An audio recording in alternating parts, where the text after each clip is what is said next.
코로나19 때문에 어려워진 한 주간 동안 잘 보내신 줄 알고 감사를 드립니다. 코로나19 때문에 1년을 지내는 동안 숨죽이고 안타까워하는 세월을 보내면서 제 마음속에는 한 가지 의문이 들었습니다.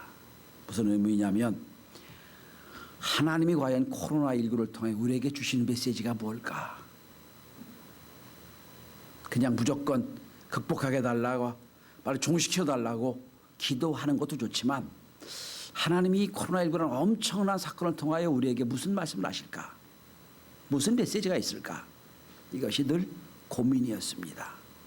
그래서 사실은 오늘은 강림절 주일이긴 합니다. 그래서 오늘도 성탄 강림에 대한 말씀을 드려야 되는데 지난주와 이어서 그런데 아마 다음 주는 1000명이 넘어섰기 때문에 모두 영상 예배만 허락할 겁니다. 이렇게 모이는 게 어려울 거예요.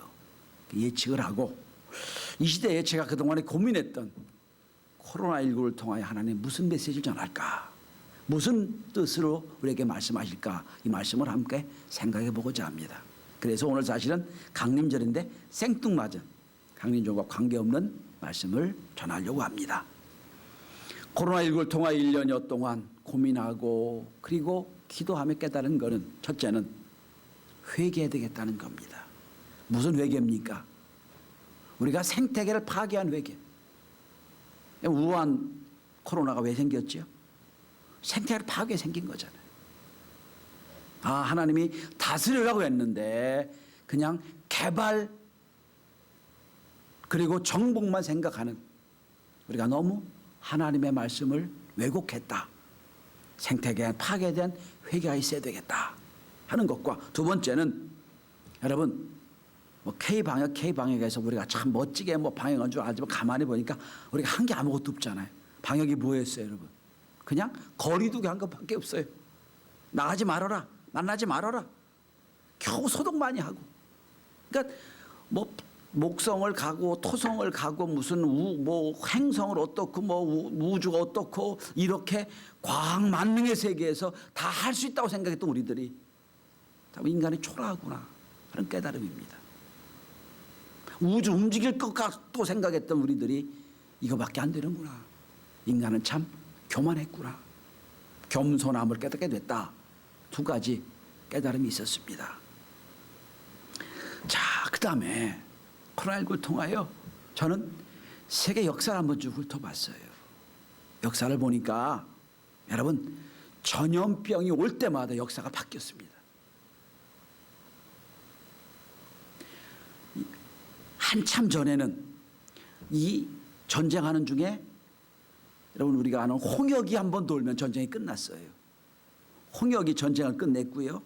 역사적으로 보면 제1차 세계전, 제2차 세계전 정도 바로 앞에 페스트가 유행했었습니다. 페스트가 역사를 바꿔놨어요. 로마 시대나 몽고 제국이 문화가 없어서 과학이 없어서 그때 전염병 때문에 어려운 당한 게 아니에요. 문화가 가장 발흥했고 가장 과학이 발달했던 그때 그 문화를 타고 그들이 갖고 있는 과학을 타고 전염병이 퍼졌어요. 예를 들어 보면 우리나라 동양에선 최고 강국이 몽고였거든. 몽고가 세계를 지배했었으니까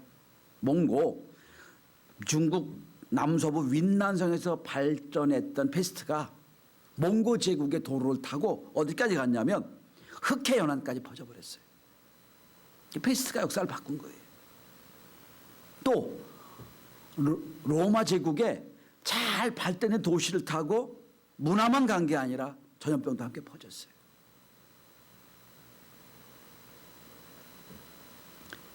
전염병이 극복될 때마다 바뀔 때마다 역사가 바뀌었다는 겁니다.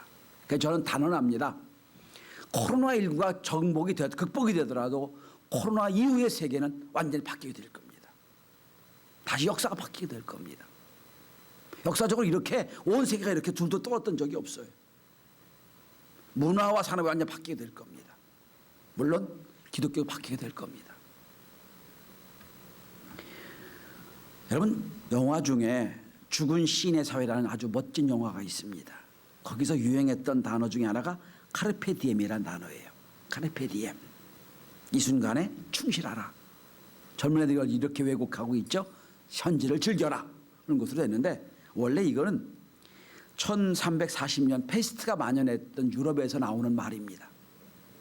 함께 잠을 잤는데 일어나 아침에 일어나면 저 사람 죽어 있어.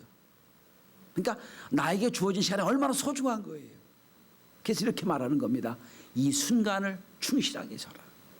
페스트 디엠, 이게 여러분 카르페 디엠이거든요. 그러니까 전염병이 문화까지 바꾸는 거예요. 또 한 가지 경제를 바꿔놓습니다. 페스트가 쫙 지나가고 나니까 무슨 일이 벌어지냐면 특별히 영국 잉글랜드의 일입니다. 영국의 귀족들은 다 그 석조 건물에 살아요.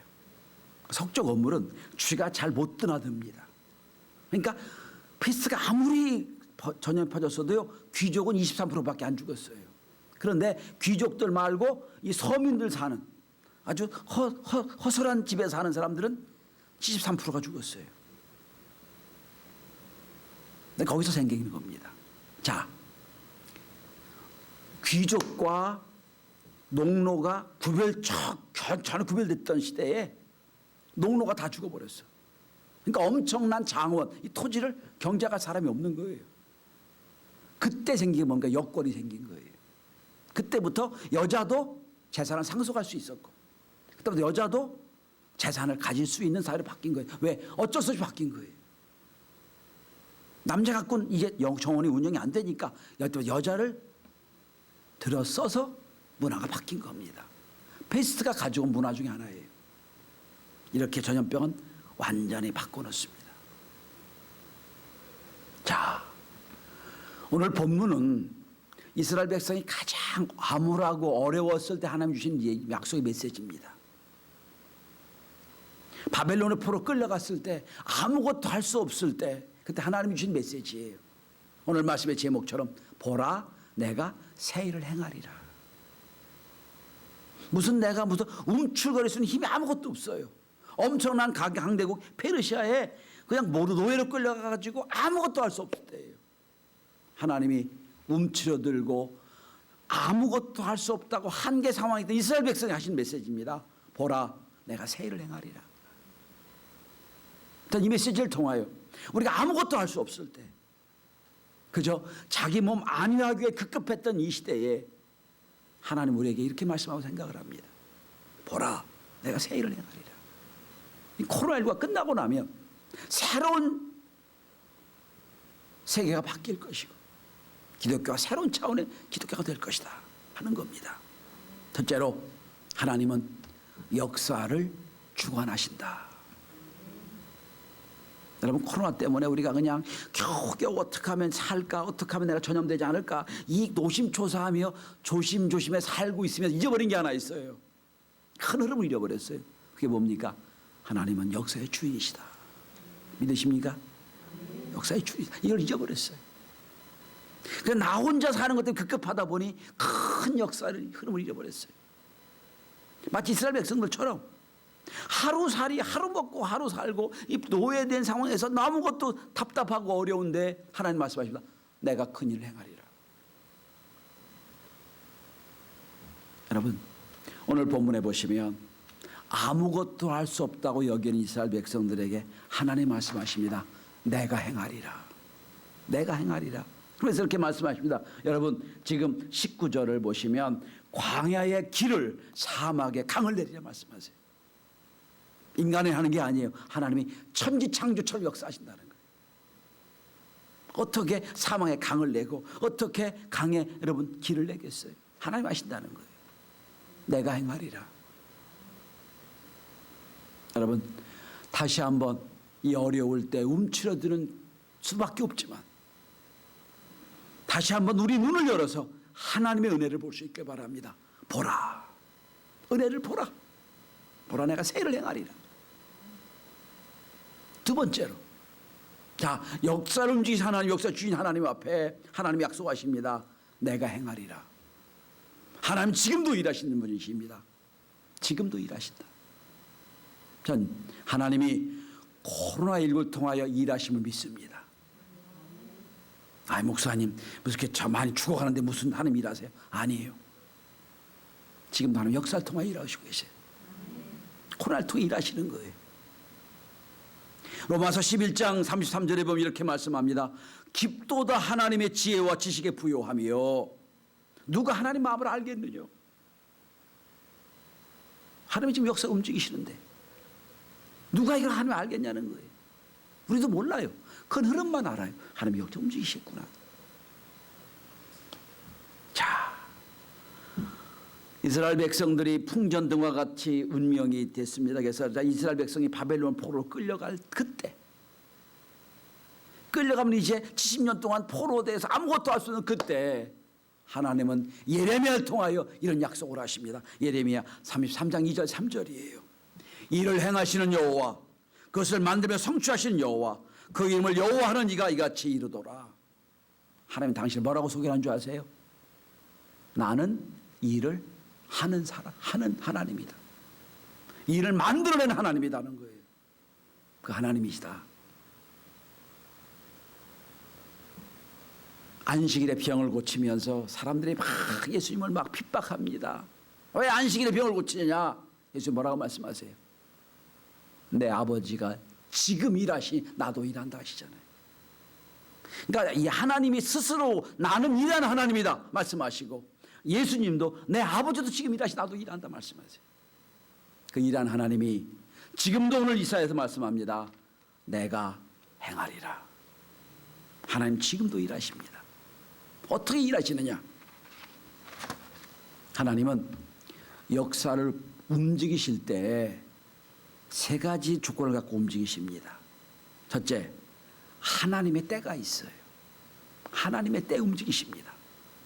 그래서 성경에 보면 예수님 오실 때마다 때가 찼고 때가 가까이 왔고 말씀하세요. 때가 늘 등장합니다. 때, 하나님의 때.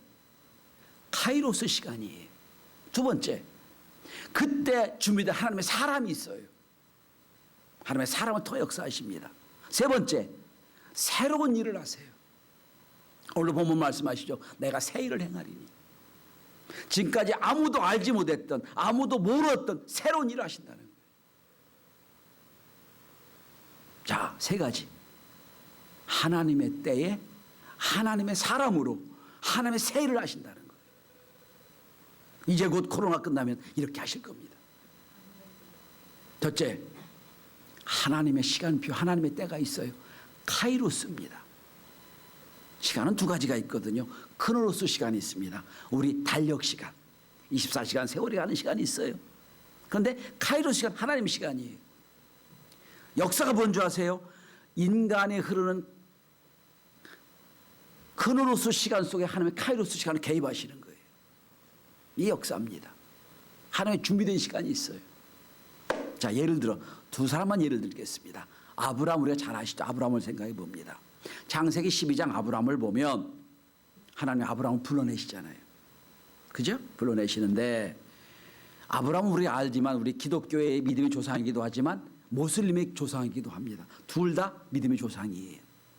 하나님 아브라함을 불러내십니다. 그런데 아브라함이 살았던 지역은, 아브라함이 살게 그 상황은 수많은 신들이 생겨났던 지역이에요. 신들의 놀이터입니다. 그 동네가. 아브라함의 직업이 뭐였죠? 아브라함의 집안 대대로 우상 만드는데 여러분, 우상 공장 아들을 하나님이 택하신 거예요. 우상 공장. 자기 손으로 우상을 만들었어. 거기 워낙 우상이 많은 데니까 하나님 와가지고 이 우상 만들어주세요. 이렇게 만들어주고 돈 받고 만들어주세요. 자기가 다 우상 만들었어요. 어느 날 하나님이 나타나세요. 아브라함아, 네가 만든 우상은 네가 만든 거지. 그건 신 아니야. 내가 너한테 말씀한다. 내가 너한테 한다. 난 참신이다. 하나님의 때예요. 아브라함이 살던 지역은 갈대아 우르는 중동 지역에서도 유프라테스와 티그리스 강이 만나는 접점 지역, 아주 문명이 발달된 곳입니다. 갈대아 우르 지역은 그리스 로마 신들이 맨 처음 태어났던 곳이에요. 다 거기서 출발했어요. 여러분, 그리스 로마 신 문화를 보면 다 신들 얘기죠. 그죠? 뭐 제우스 신부터 제가 신들 얘기잖아요. 그게 출발이 어디서 시작된 거예요. 하나님이 가짜 신을 만들어내던 신을 만들던 아들을 하나님이 택하신 거예요. 가짜 신만 만들어라. 가짜 신이 만들지 말고 참신 천지준양하신 나를 따라와라. 이게 하나님이 아브라함을 택하신 거예요. 처음부터도 여러분 제가 지난주에 바디메오의 말씀을 함께 나누면서 찾아오신 하나님을 말씀드려요. 찾아오신 예수님. 그죠? 일부러 여리고에 찾아오셔서 바디메오를 만나셨잖아요. 찾아오신 예수님. 찾아오신 하나님. 이게 강림절이잖아요.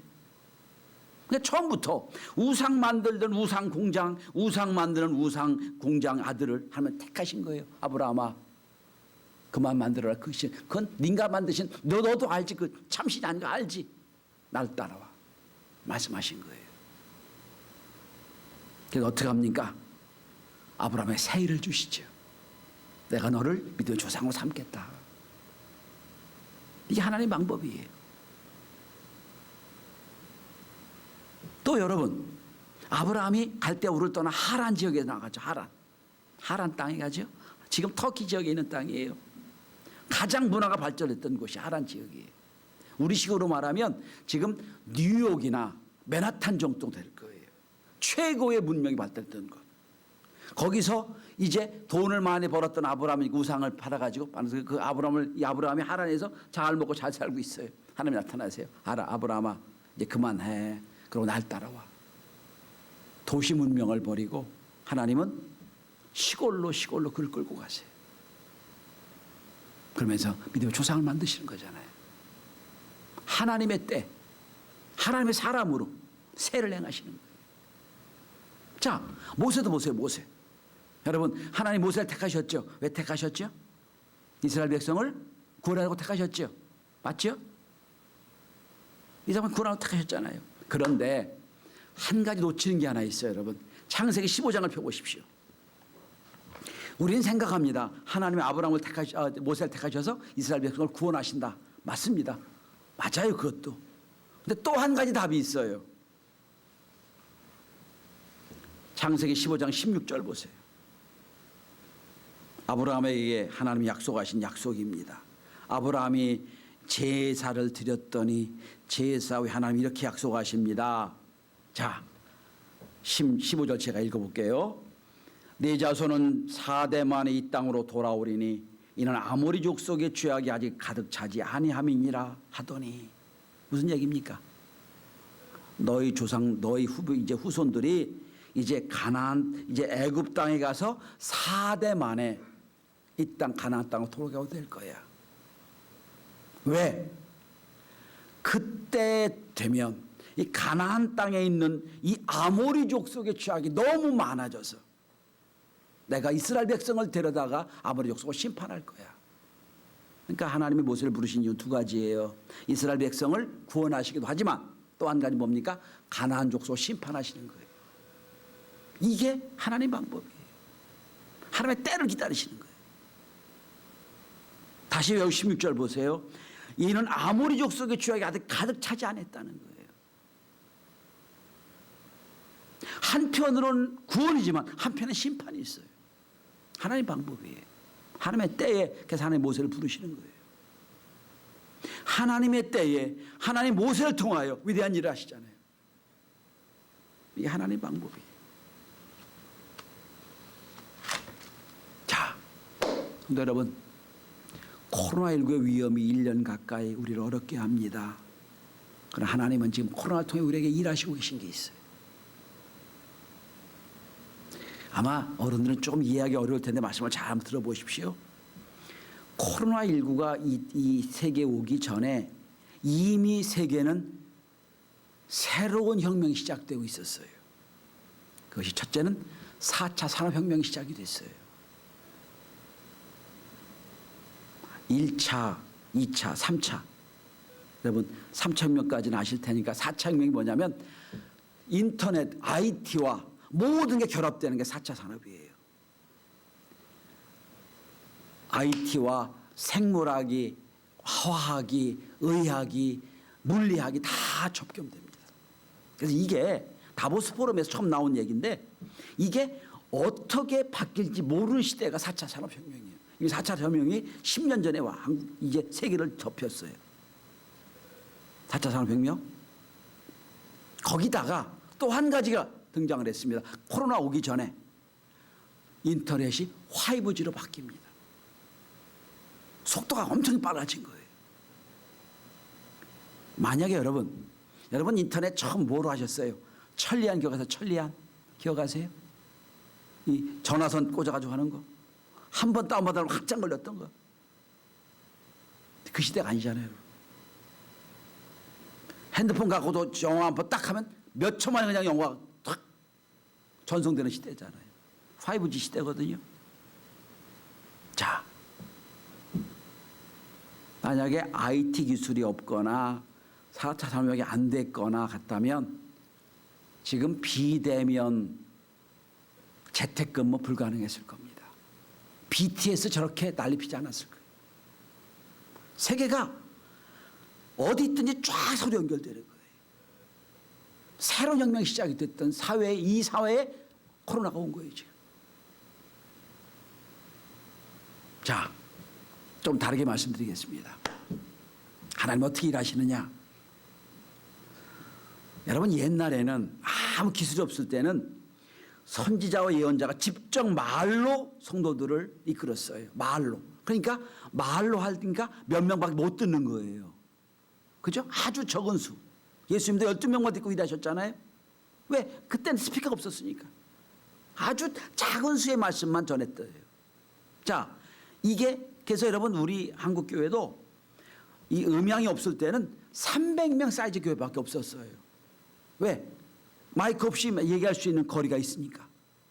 아무리 커도 크질 못해요, 교회가. 근데 이게 음향이 발달하니까 어떡합니까? 체육관 교회가 생기잖아요. 15,000명, 2만 명 교회가 생겼죠.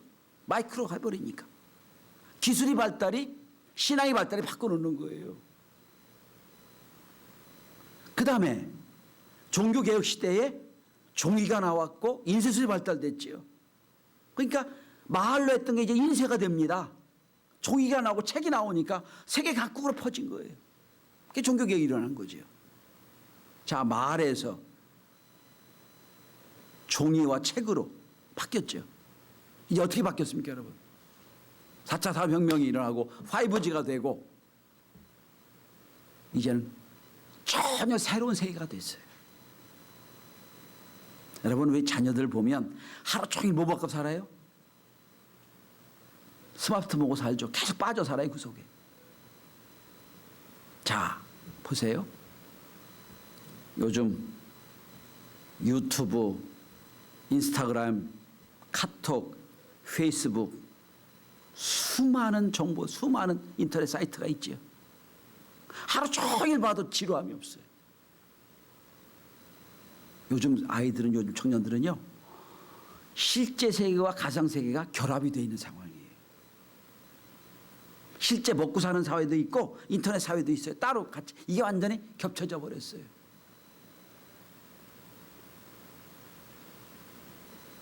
그런데 문제는 하나님이 세계를 움직이시면서 모든 게 열어놓으셨거든요. 이제는 다 열어놓으셨어요. 이제는 뭐 인터넷이, 정보통신이 완전 발달돼가지고 다 열어놨어요. 만약에 여러분,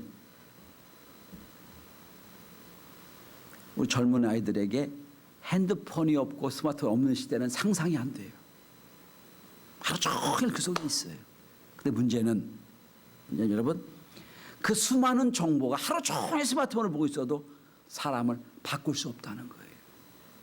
수용만 하는 거예요. 그냥 받아들이기만 하는 거예요. 그러니까 수많은 정보가 속에 있어요.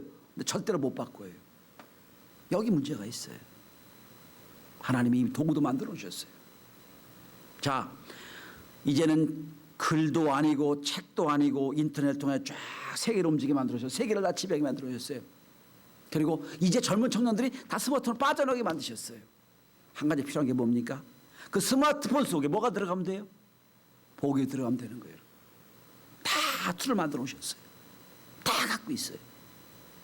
이제는 이 우리 교회가 저 시골에 저 서울의 저 구석 상계동의 작은 교회지만 우리 교회도 세계를 대상으로 선교하는 시대가 됐다는 거예요. 거꾸로 말하면 그렇게 된 거예요. 이제는 우리 교회 건물이 작아서 몇 명이 안 나와서 그게 중요한 게 아니에요. 하나님의 때가 됐단 말이에요. 지금 하나님의 사람만 있으면 얼마든지 세계를 향하여 복음이 전달될 시대가 됐다는 겁니다. 얼마나 놀라운 얘기입니까? 이젠 우리가 꼭 굳이 선교사 안 가도 돼요. 언제든지 얼마든지. 예를 들어 내가 어느 나라의 어학을 잘 알고 있다면 다 번역을 해가지고 통역을 다 해가지고 그거로 사이트를 보내기만 하면 되는 거예요. 그리고 거기에 선교사가 가서 거기만 그 환영하면 되는 거예요. 하나님이 코로나19로 다 막아놓으셨어요. 다 셧아웃 되게 됐어요. 여행도 못하고 다 못하게 만들었잖아요. 집에만 있게 됐죠. 그냥 모두를 다 뭐예요? 집콕에서 맨날 스마트폰 보는 거예요. 세계가 그럴 때 다 모든 걸 막아놓으시고 하나님 말씀하십니다. 나를 봐라. 내가 이렇게 다 만들어 놨으니 다 만들어 놨으니 이젠 그 공간에 복음의 역사만 들어가면 된다. 여러분 어떻게 보면 이 시야를 좀 넓히면 선교적으로 너무 좋은 때가 됐어요. 지금 굳이 목숨이 위협을 무릅쓰고 가서 막 사도바울처럼 가서 여기 가고 저기 가고 가서 복음 안전해도요. 온 세계 나라가 다 스마트폰이 있거든요. 인터넷 안에 있거든요. 화이브가 됐단 말이에요. 얼마든지 복음이 가능한 거예요. 전 우리 교회가 우리 청년들이 우리 젊은 성도들이 이런 눈이 빨리 띄었으면 좋겠어요. 띄어서 나도 하나님의 도구로 사용하고 싶다. 이런 역사 있었으면 좋겠어요.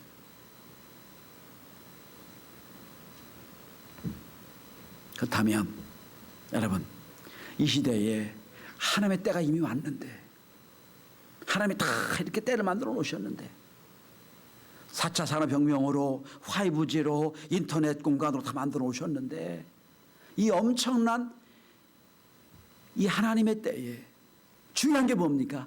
하나님의 사람이 있어야 돼요. 하나님의 사람이. 그래서 21세기의 사도 바울처럼 또 아브라함처럼 모세처럼 주님 앞에 쓰임받을 수 있다면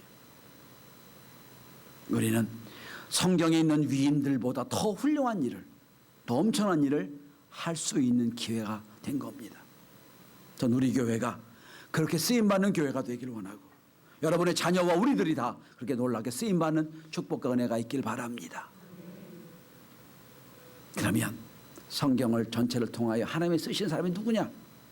두 가지만 말씀드립니다. 첫째로 아브라함이나 모세나 보면 말씀에 인생을 건 사람이 있어야 됩니다.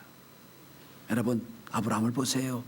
우상 만들어서 돈 버는 사람, 돈을 많이 버던 부자 족장이에요. 하나님 말씀하십니다. 야 가짜 신 다 버리고 낫자 쳐. 어떻게 하면 아브라함이 갈 바를 알지 못하고 주님을 쫓아가요.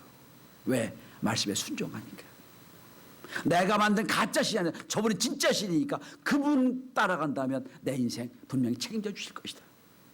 말씀에 목숨을 건 사람이 필요합니다. 둘째로 열정 있는 사람이 필요합니다. 하나님은요 실력이 없는 사람도 쓰세요. 능력 없어서 쓰세요. 부족해도 쓰세요. 근데 하나님은요 열정이 없으면 안 쓰십니다. 성경 원리를 보세요. 하나님은요 일하는 현장에 있는 사람을 다 쓰셨어요. 매국노라고 무시당하는 세리 마태를 현장에서 쓰십니다. 나를 따라오너라. 여러분 하나님이 베드로 언제 쓰셨죠? 그물질을 할 때 고기를 잡은 현장에서 쓰시는 거예요. 나 따라오너라. 성경을 보시면 다 현장에서 있었어요. 이 열정이에요. 우리 이제 1시에 또 청년들이 많이 올 텐데 청년들과 예배할 때 속이 답답한 게 하나 있어요. 인터넷 시대, 핸드폰 시대다 보니까 수용성으로 받아들이긴 해요. 그냥 하루 종일 핸드폰만 봐요. 근데 열정은 다 사라져버렸어요. 열정이 없어요. 하나님을 향한 열정이 있을 때 하나님 쓰십니다. 근데 여러분, 이 시대는 나이의 문제가 아니에요. 인터넷한테 나이가 필요한 거 아니잖아요. 핸드폰에 나이가 필요한 거 아니잖아요. 얼마든지 하나님의 때에 하나님 사람으로 쓰일 수가 있을 것입니다. 말씀의 결론을 맺습니다. 오늘 여러분, 아마 다음 주에는 영상 예배만 드리게 될 겁니다. 이렇게 옛날처럼 모여서 이제 대면 예배 드리는 건 꿈 같은 얘기 될지도 모르겠어요. 그러면 바꿔질 겁니다. 어떻게 바꿀 거냐? 하나님의 때가 다 이미 익었어요. 하나님의 사람이 하나님 오늘 말씀하십니다. 보라, 내가 새 일을 행하리라. 과거의 모든 거 다 되어버리고 예전 일 기억하지 말고 예전을 다 생각하지 말고 새로운 차원의 하나님 부르심에 응답하는 우리 교회와 저와 여러분이 다 될 수 있기를 바랍니다. 기도합니다.